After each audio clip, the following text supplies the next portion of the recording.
Hello guys, welcome on your YouTube channel Computeria. Computeria provides question upon computer examination hall series. When the aspirants at the time of the examination some mind confusion in their mind, Computeria have solution. Provide the unified version of the gist or the crux of the NCERT with concerned folder in the political constitution. Nowadays, we solve the UPSC CSC PT examination which had held on 28/5/23 set D solution. इसमें हमने 11 question complete कर लिए थे और 2-4 history के प्रश्न मैंने आपको कल बताए थे। अब क्वेश्चन नंबर 12 सेट डी हम कर रहे हैं। क्वेश्चन नंबर 12 पढ़ते हैं।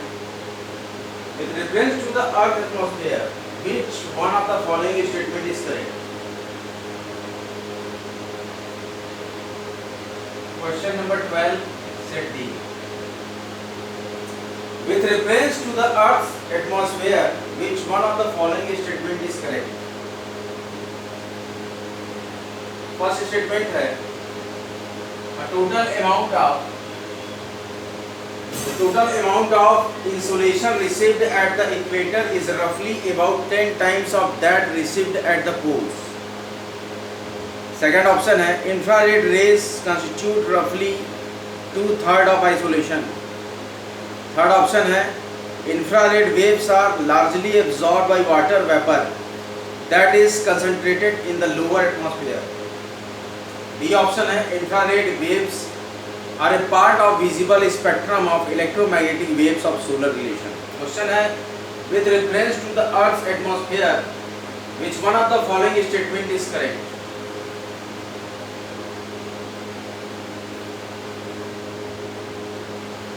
जो सही आंसर है ऑप्शन नंबर सी है। मैं लिख रहा हूं infrared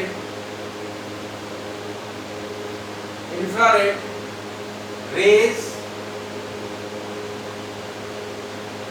constitute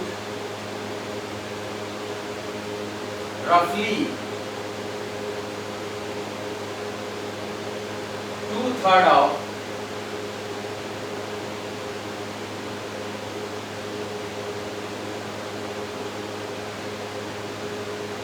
infrared rays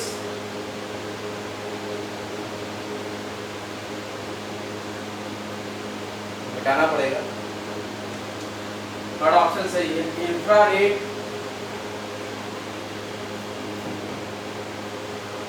waves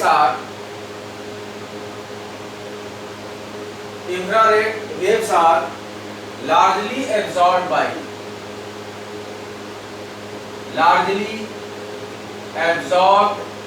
by water vapor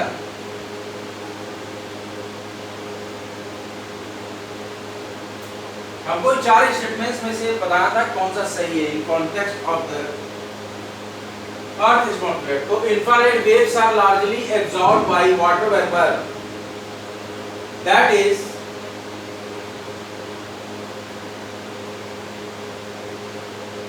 concentrated in the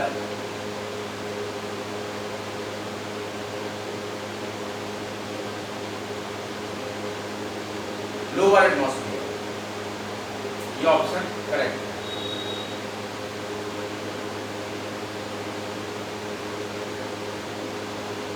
पहला ऑप्शन है the total amount of isolation received at the equator is roughly about 10 times of that received at the poles। ये सही नहीं है। Infrared rays constitute रफली 2/3 of isolation, ये भी ratio सही नहीं है। Infrared waves are largely absorbed by water vapour that is concentrated in the lower atmosphere, ये सही है। Infrared waves are part of visible spectrum of electromagnetic waves of solar radiation, ये भी सही तर्क नहीं बैठता है। तो हमारा ऑप्शन सी सही है। तीसरा option question number 12 set D UPSC CSC PT exam GS one paper which had held on 28/5/23। Question number 13।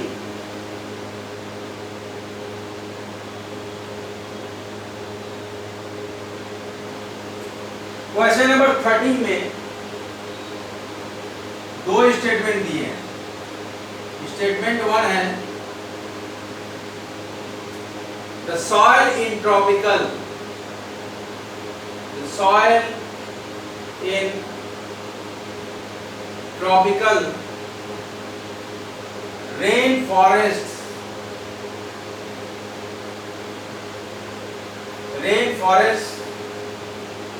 is rich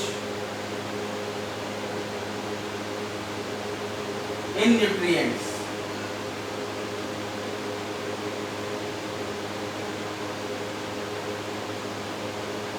statement second है the high temperature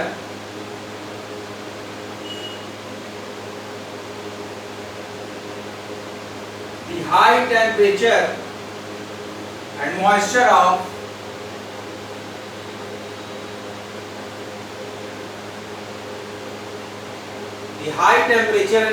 of tropical rain, confusion हो तो कमेंट बॉक्स में आप comment कर सकते हैं। Tropical rain forest cause dead organic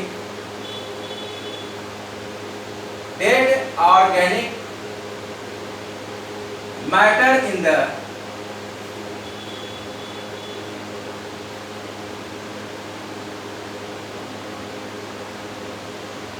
soil to decompose quickly.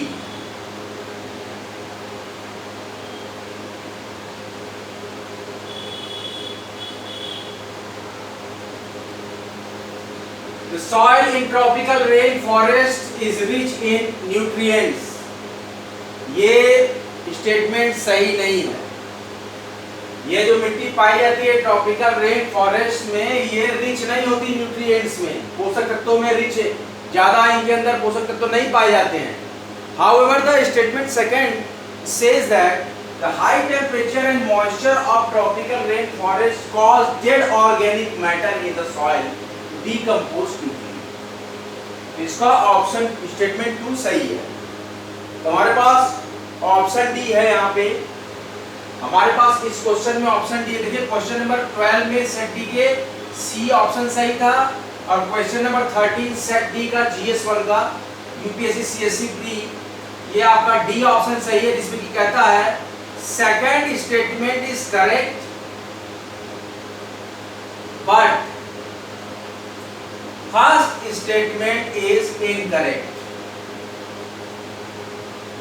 First statement is incorrect but statement second is correct. Option D, question number 13 set D GS1 paper 28 में 23 UPSC CSC PT exam. Question number 14 हम लेते हैं। Now erase the prior questions to proceed for another.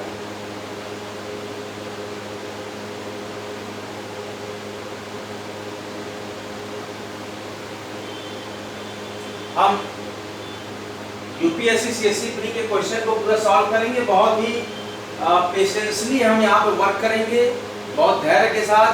11 question हमने first batch में कराए थे। UPSC CSC PT का जो फर्स्ट वीडियो हमारा था सीएससी जीएस1 सेट डी, उसमें फर्स्ट बैच में हमने 11 क्वेश्चन को फुल्ली इलेबोरेट करके एक्सप्लेन किया था। सेकंड कोर्स में हमने 4 से 5 क्वेश्चन लिए थे एंशिएंट हिस्ट्री के, जो कि आपके सीएससी में आए हुए थे 28 में के एग्जाम में। अब हम सीरियल वाइज चल रहे हैं। क्वेश्चन नंबर हमारे पास है 14। Question number 14 set D GS one exam which I held on 28 में 20। इसमें हमारे पास दो स्टेटमेंट है। Consider the following statements. तो स्टेटमेंट 1 कहता है, हम लोग पूरा कैलकुलेट कर रहे हैं और टोटली इलेबोरेट करेंगे, टोटली एक्सप्लेनेशन देंगे। कॉम्टेरिया provide the synthetical and synthesitical and researchal approach to track the question which will gain the student that point till no confusion। Confusion के फियर को पूरी तरीके से हम हटा देते हैं। Temperature contest temperature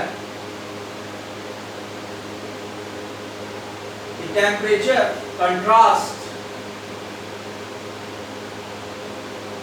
between statement 1 है the temperature contrast between continents and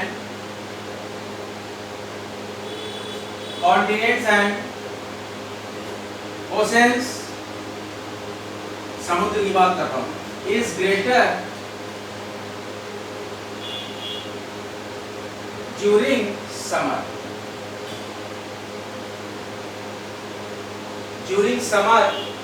than in winter.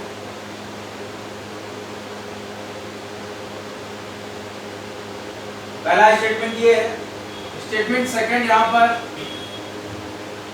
कहता है the specific heat of water,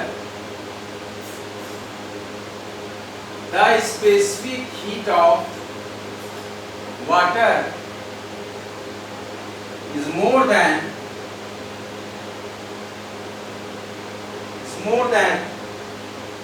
that of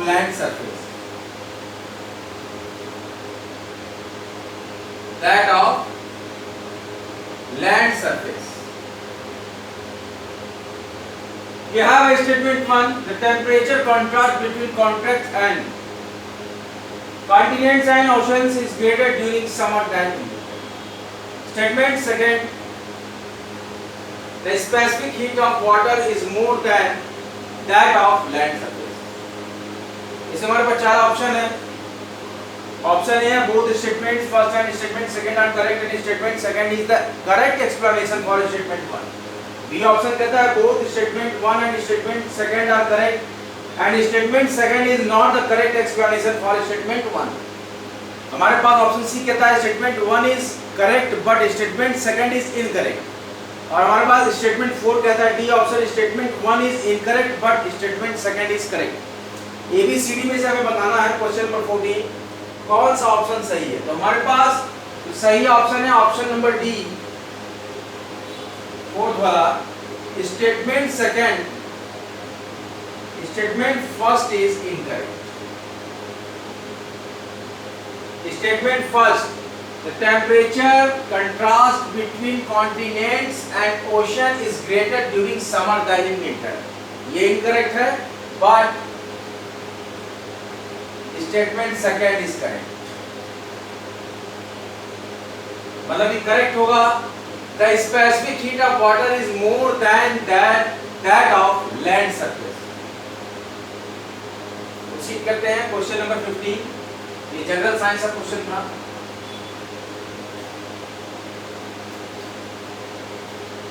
com area education channel provide कराता है हर तरह के नॉलेज को ब्रीफली और पूरी तरीके से विश्लेषणात्मक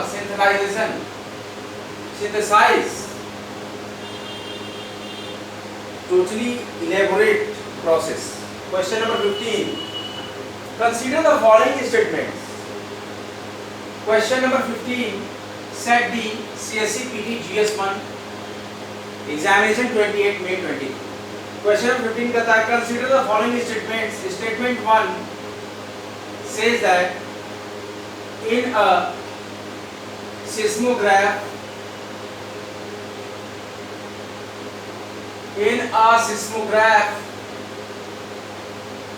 P waves are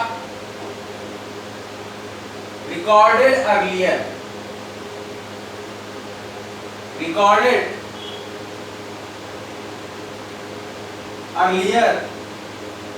than S waves। P wave जो है सिस्मोग्राफ में वो जल्दी रिकॉर्ड होती है एस वेव के कंपैरिजन में। Statement second says that in P waves individual particles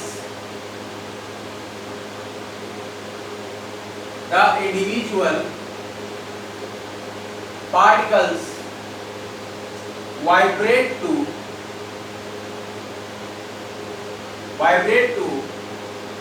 and fro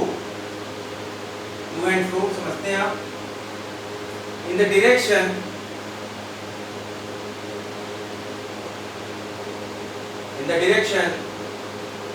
of wave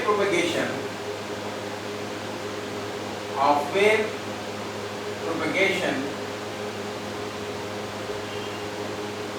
whereas in S waves, the particles का मतलब क्या होता है,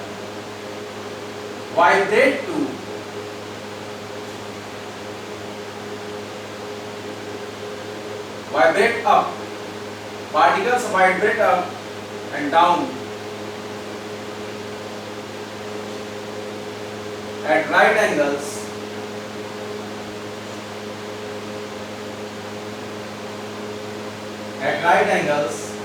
to the direction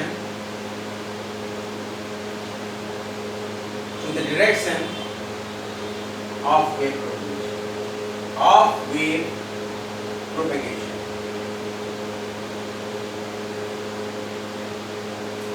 First statement says that question number 15 CSE PT exam GS1 paper set D. We have cracked and totally solved the set D of CSE PT exam which had held on 28 May 23 GS1 paper. Question 15 says that the statement 1 in a seismograph P waves are recorded earlier than S waves. Statement second says that in P waves the individual particles vibrate to and fro in the direction of wave propagation, whereas in S waves the particle vibrate up and down at right angles to the direction of wave propagation. In which statement given above is are correct? First statement only, second statement only, both first and second statement only, neither one nor two statement. कौन से statement सही है इसका आपको करना है। तो हमारे पास जो ऑप्शन है टोटली क्लेरिफाई हो रहा है, statement 1 and statement 2 in a positive way, that है ऑप्शन सी बोथ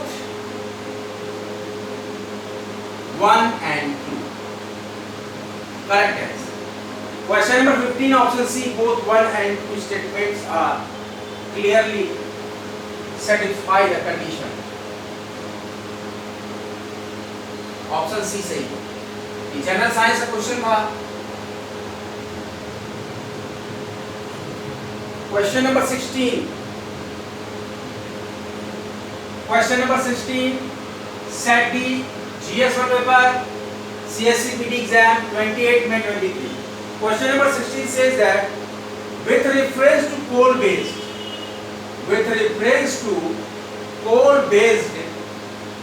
coal का मतलब कोयला होता है, thermal, with reference to coal based thermal power plants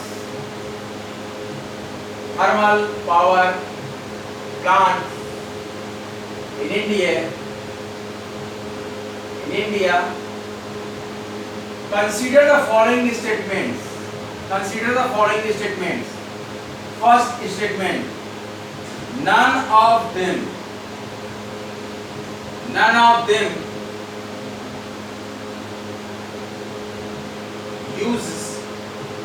uses seawater. None of them uses seawater. A coal-based thermal power plant India का, उसके behalf पे यहाँ पे हम क्वेश्चनिंग हो रही है। None of them uses seawater. Second option, none of them is set up. None of them is set up in water stressed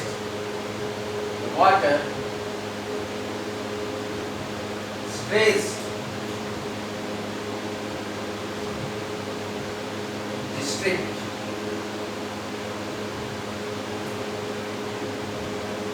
Statement third says that none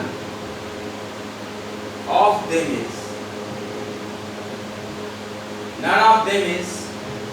privately owned.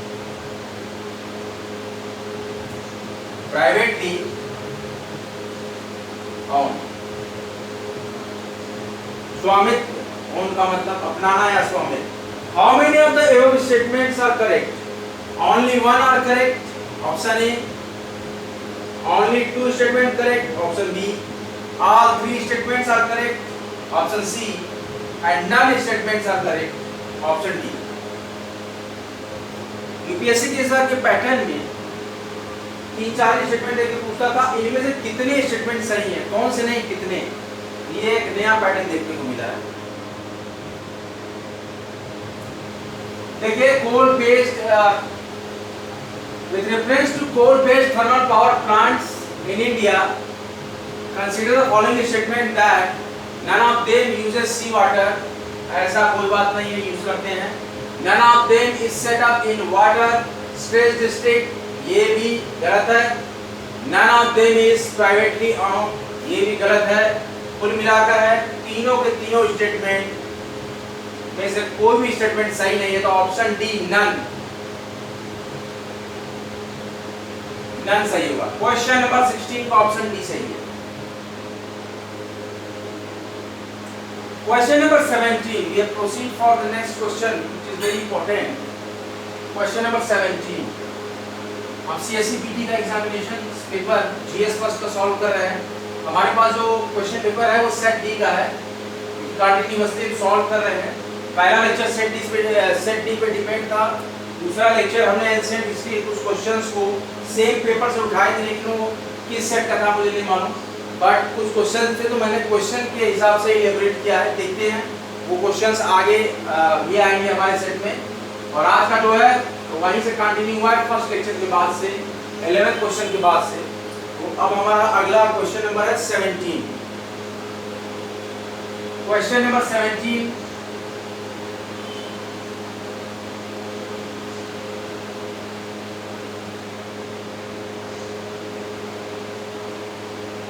उल्बाचिया. 17 करता है उल्बाचिया.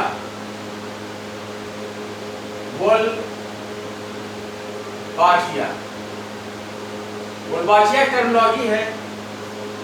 उल्बाचिया method. Wolbachia method कौन सा method है? Wolbachia method is sometimes is Wolbachia method is sometimes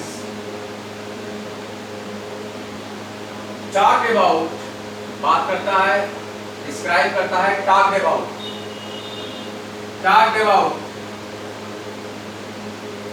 with reference to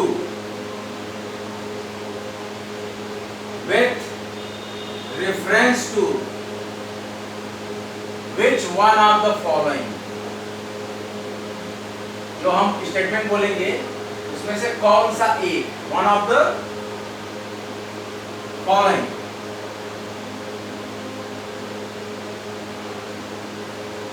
question mark. Wolbachia method, हमारे पास जो terminology है Wolbachia method. Wolbachia method is sometimes talked about with reference to which one of the following. First option है हमारे पास ए. कहता है controlling the. अब कहना है कि उल्बाचिया मेथड जो है, उल्बाचिया पद्धति किसमें अप्लाई होती है? तो कंट्रोलिंग द वायरल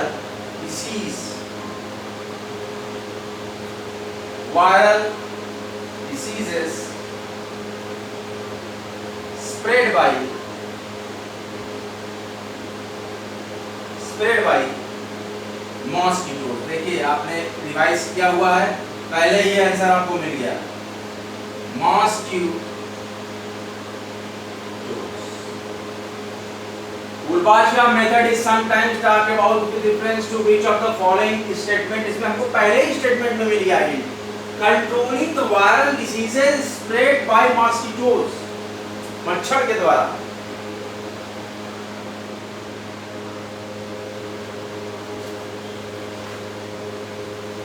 तो हमारा ऑप्शन ए ही यहाँ पर करेक्ट है. क्वेश्चन नंबर 17 का ऑप्शन ए करेक्ट है और ऑप्शन लिखने की जरूरत नहीं है. बहुत ही इजी क्वेश्चन था जनरल साइंस का।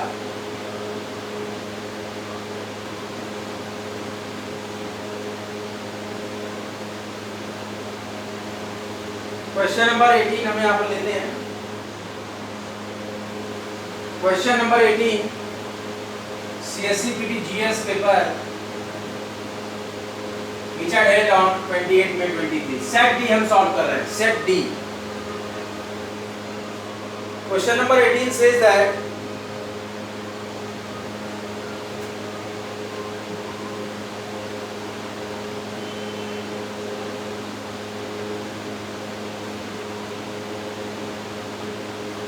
हमारे पास स्टेटमेंट्स हैं, इनमें आपको बताना है कौन कौन से स्टेटमेंट्स सही है। देखिए पहला स्टेटमेंट है स्प्रेडिंग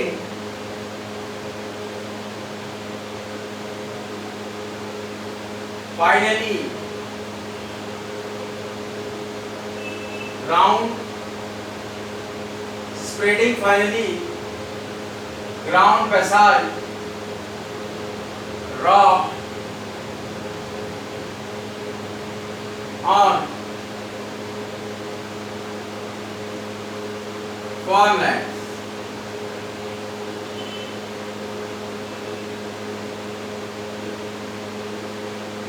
extensively। पहला स्टेटमेंट है। दूसरा स्टेटमेंट है increasing the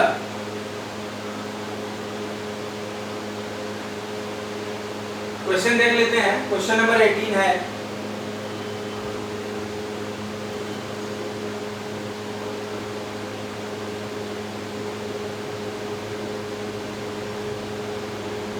consider the following activities. पहली एक्टिविटी है spreading finally ground basalt rock on farmlands extensively. दूसरा है इंक्रीजिंग द एल्कलिनिटी, एल्कलाइन होता है ना, तो एल्कलिनिटी ऑफ ओशियंस, क्षारीपन ओशियंस बाय एडिंग लाइन, चूना मिला के बाय एडिंग लाइन, लाइन का मतलब चूना होता है, लाइन। थर्ड स्टेटमेंट हमारे पास है capturing carbon, capturing carbon dioxide मतलब CO2, capturing CO2 released by, capturing CO2 released by various industries, various industries and pumping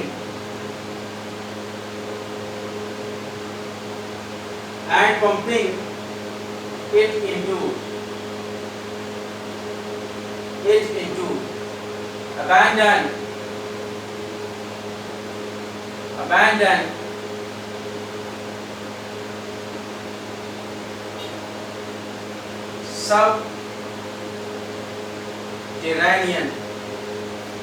subterranean mines in the form of, इसके फॉर्म में form of carbonated water, carbonated।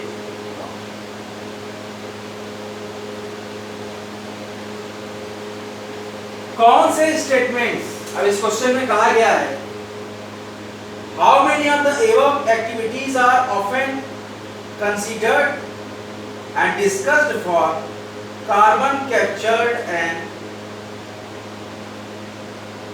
sequestration। तो कौन कौन से statement होंगे इसमें से? देखिए कार्बन कैप्चर्ड एंड सेक्वेस्ट्रेशन के लिए स्प्रेडिंग फाइनली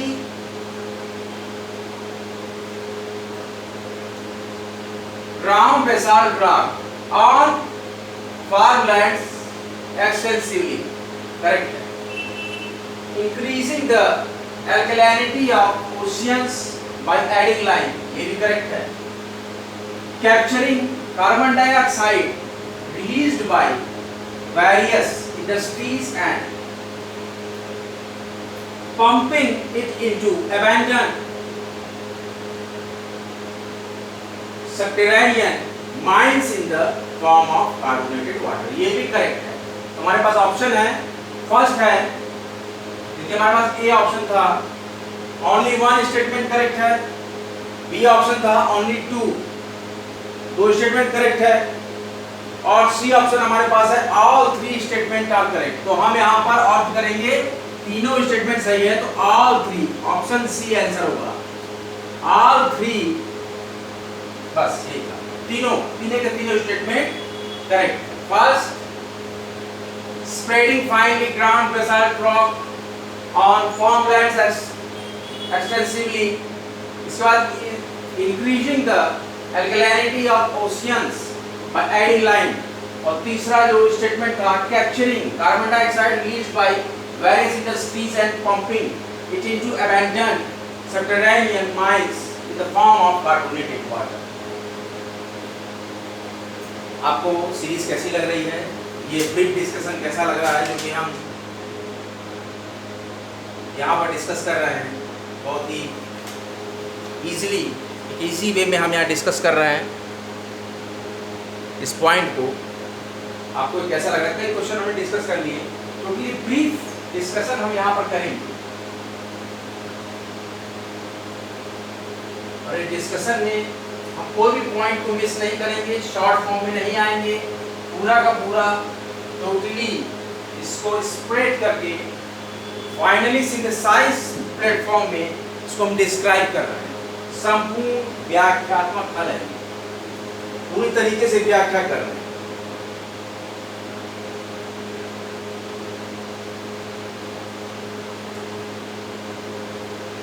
क्वेश्चन हमारे पास है 19, question number 19।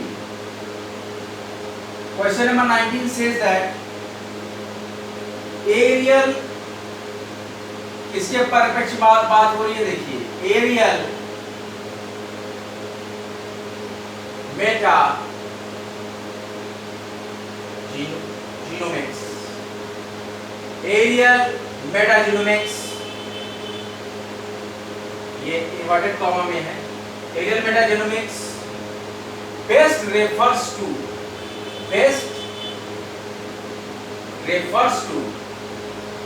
which one of the following?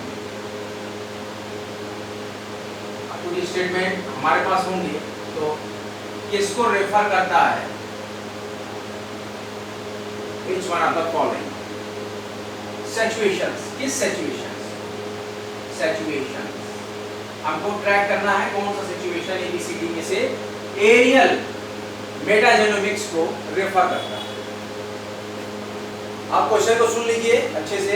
Question number 19 है सेट डी का। Aerial metagenomics best refer to which of the following situations? सबसे पहली सिचुएशन है कलेक्टिंग, ए सिचुएशन है collecting DNA, deoxyribose nucleic acid samples into samples from air, पहला option from air in a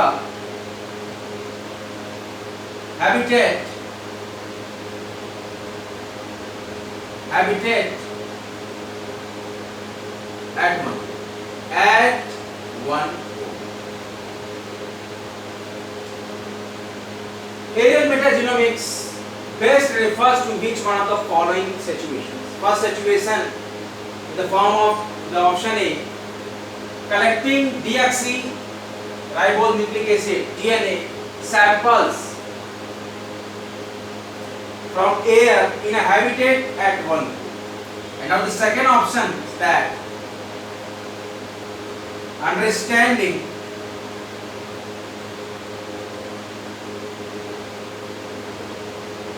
genetic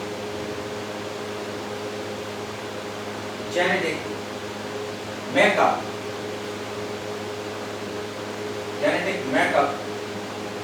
avian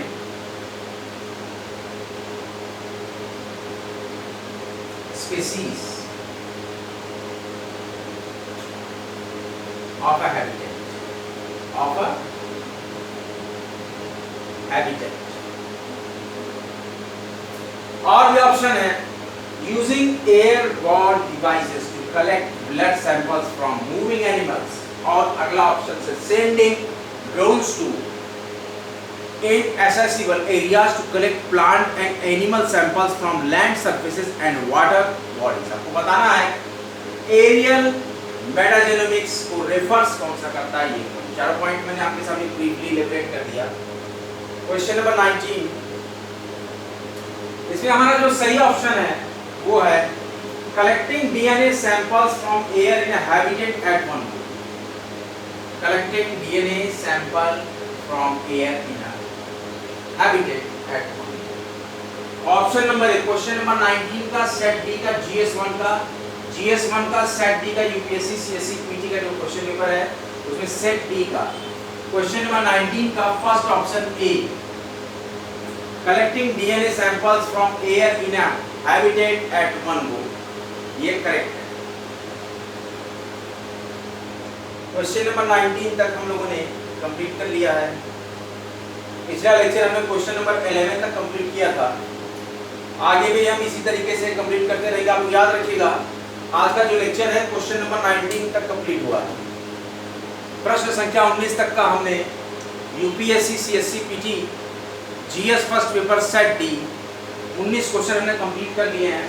अगले lecture में 20वें question से आपको briefly elaborate करूंगा। हमारे एक लेक्चर में मैक्सिमम 5 क्वेश्चन हम लोगों ने 11 क्वेश्चन हम लोगों ने किया था जो पिछले लेक्चर में, जो कि 1 घंटे 3 मिनट से ज़्यादा का लेक्चर था। आज हम थोड़ा सा लेक्चर को शॉर्ट कर रहे हैं और आज हमने ब्रीफली एक्सप्लेन किया है क्वेश्चन नंबर 12 से लेकर क्वेश्चन नंबर 19 तक 8 क्वेश्चन हमने डिस्क्राइब किया। इसी तरह से हम इस वीक में कंप्लीट करने की कोशिश करेंगे। 100 क्वेश्चन पूरे के पूरे सीएससी पीटी में है। 19 क्वेश्चन हम लोगों ने पूरा ब्रीफली एक्सप्लेनेशन दिया, पूरा विश्लेषण करके पूरी तरीके से इस क्वेश्चन पेपर को हम टोटली ट्रैक करके और एक्सप्लेन करके आपके समझ लाएंगे। एक भी प्रश्न नहीं छूटेगा, सारे प्रश्नों का टोटली व्याख्या पूर्वक विस्तार पूर्वक विवरणात्मक वर्णन मैं करूंगा। बने रहिए, जमे रहिए आपके महत्वपूर्ण चैनल कॉमटेरिया को। Study hard get success, study harder and harder and achieve your goal. Free education world wide, और सभी पढ़ें सभी बढ़े, इस महत्वपूर्ण मूल मंत्र के साथ आपके समक्ष हर एक एस्पिरेंट के साथ, हर एक कंप्यूटर के साथ कंधे से कंधा मिलाकर हर पल में, हर क्षण में, हर घड़ी में आपके साथ हर एक शैक्षिक गतिविधि में और टोटली मोटिवेशन के साथ साथ आपके साथ हर पग पर खड़ा है कॉमटेरिया एजुकेशन चैनल। कॉमटेरिया वाईटी चैनल को भारी मात्रा में सब्सक्राइब करें, वीडियो को लाइक करें, शेयर करें, नोटिफिकेशन बेल को ऑल कर दें। और हमारा महत्वपूर्ण टैगलाइन है स्टडी सिलेक्शन तक। आज का लेक्चर यहीं तक। UPSC CSC PT which had held on 28 May 23 GS1 paper set D अगला लेक्चर लेके बहुत ही जल्द आपके समक्ष हम फिर से हाजिर होंगे। तब तक के लिए जय हिंद, जय भारत। वीडियोस को लाइक करते रहिए, कॉमटेरिया वाईटी चैनल को सब्सक्राइब करते रहिए। जय हिंद, जय भारत।